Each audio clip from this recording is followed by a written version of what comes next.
Soaring Tornado, Dr. Mario. Soaring Tornado is a ridiculous move.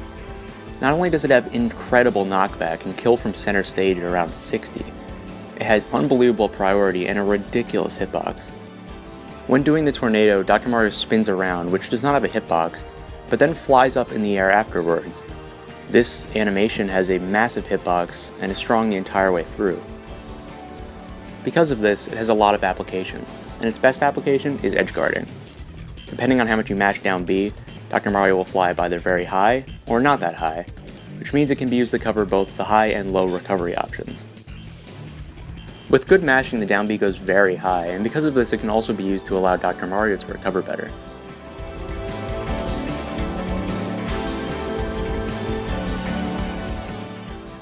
Another great perk of the move is that if done correctly, it will auto-cancel on landing, which can completely throw off your opponent.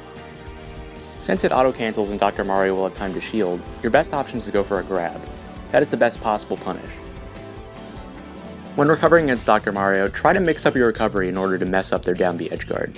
If Dr. Mario goes through his move, make sure to shield, shield, shield. Dropping your shield is not an option, you will die. Also, Soaring Tornado does not have a hitbox at the beginning, so if you're going to challenge the move, do so at the beginning of the animation when Dr. Mario is still spinning around. It's important to be patient and know the spacing of the move. Just don't mess up your spacing, or else you might just die at 44%. Dash Slash, Bowser. This move gives Bowser one of the best approach options in the game, and much needed mobility. The aerial version of the move has no lag on landing, so Bowser can basically cancel it into anything he wants, including grab, fire, or whatever really. It can be used as a powerful tool to cross up your opponent.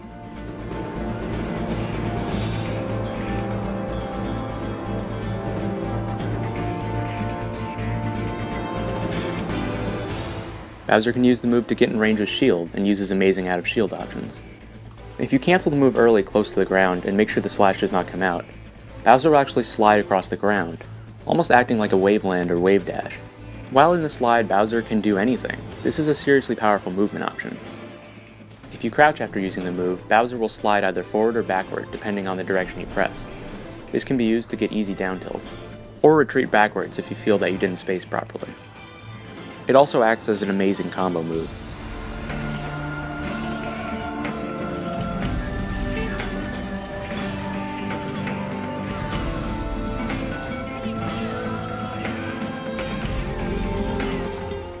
I haven't even mentioned the grounded version of the move yet. It's an amazingly quick punish, even out of shield.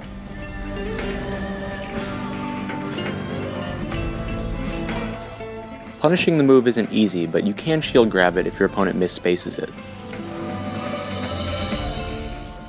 Rolling or dash dancing away are also good ways to escape. It also does have a lot of startup frames, so fast moves will beat that out. Overall, the amount of versatility the dash slash gives is just amazing. Timber Counter, Villager. Anyone who comes into contact with Villager's Sapling will trip. Since you can't really roll reliably through the Sapling, this forces your opponent to jump, and Villager loves when his opponents jump with his amazing aerials. The Sapling completely controls the stage, and allows Villager to completely camp out his opponents. It can also be used for some pretty crazy setups. The Sapling will trip you even if you're using a move, and it beats out pretty much every move in the game that makes contact with it, outside of some moves that have super armor.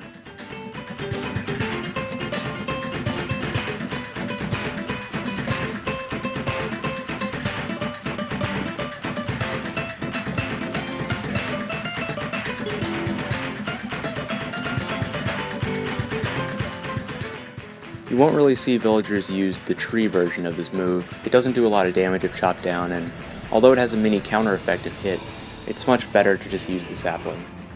Be careful what stage Villager takes you to. The Sapling can be kind of hard to see on some stages. Omega Green Hill Zone is probably the worst of all of them. It's almost impossible to see sometimes on this stage.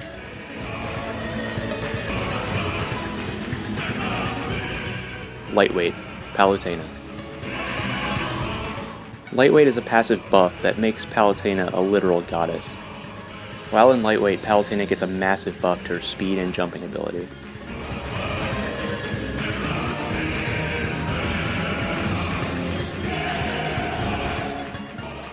This means she can control the stage with her mobility, and her throw combos become absolutely vicious. Lightweight means that she can down throw to up air pretty much any character at any reasonable percent. And it's completely guaranteed, there's nothing you can do about it.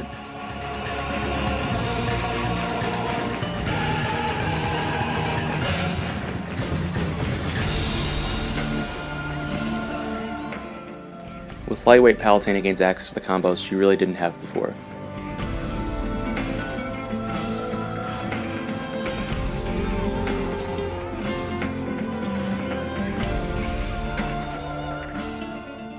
Palutena takes more damage while in Lightweight, but that really isn't enough to offset the massive benefits she gets. After the buff wears off, Palutena becomes slower and jumps lower for about 5 seconds.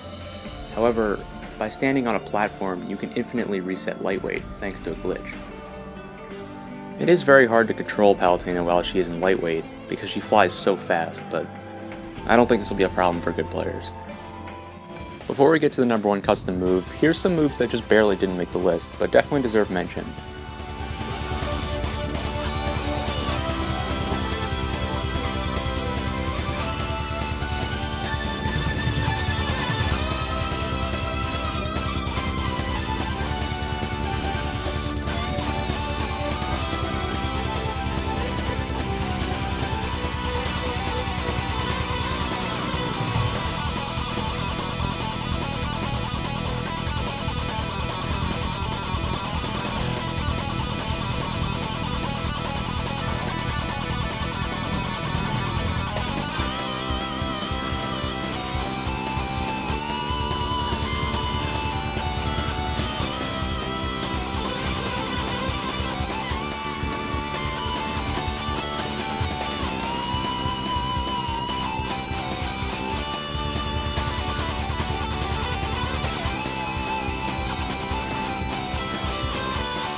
Kong Cyclone, Donkey Kong.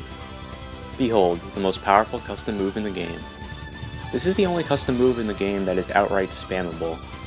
Best used in the air, Kong Cyclone sucks the opponent in and deals damage while launching them, and has tons of super armor frames. It makes Donkey Kong's neutral game one of the best. Anytime your opponent commits to a jump or any action that is not their shield, Kong Cyclone will suck them in and spit them back out. It can be used for netting kills and edgeguarding. What makes it particularly devastating is that it auto-cancels extremely easily. As long as you don't let DK go into freefall, the up B will cancel with no lag, making it very difficult to punish.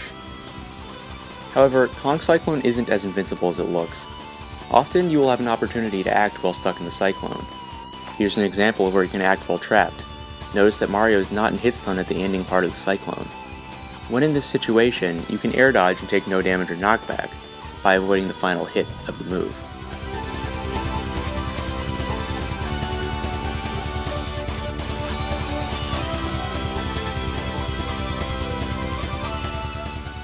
Some characters with fast up Bs, such as Mega Man and Sonic, can actually up B out of the move. And some characters can actually punish your opponent for trapping them in the Cyclone. The move does not have super armor at the very end or start of the animation. Knowing the timing is key. Just be wary of the fact that Kong Cyclone can do some weird things.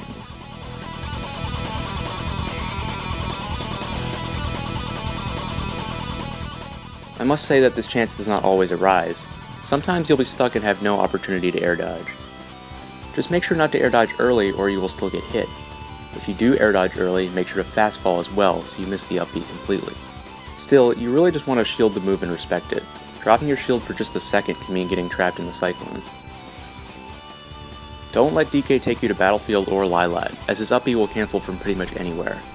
If you're playing on Smashville, be wary of the platform position so you cannot cancel the massive landing lag. Be wary of the fact that the grounded version just isn't that good. Up B at a shield is not as good an option when DK is using Kong Cyclone. It also just doesn't go as high as DK's original up B. I hope you guys enjoyed. What moves did you think should have been on the list that weren't? Let me know in the comments section.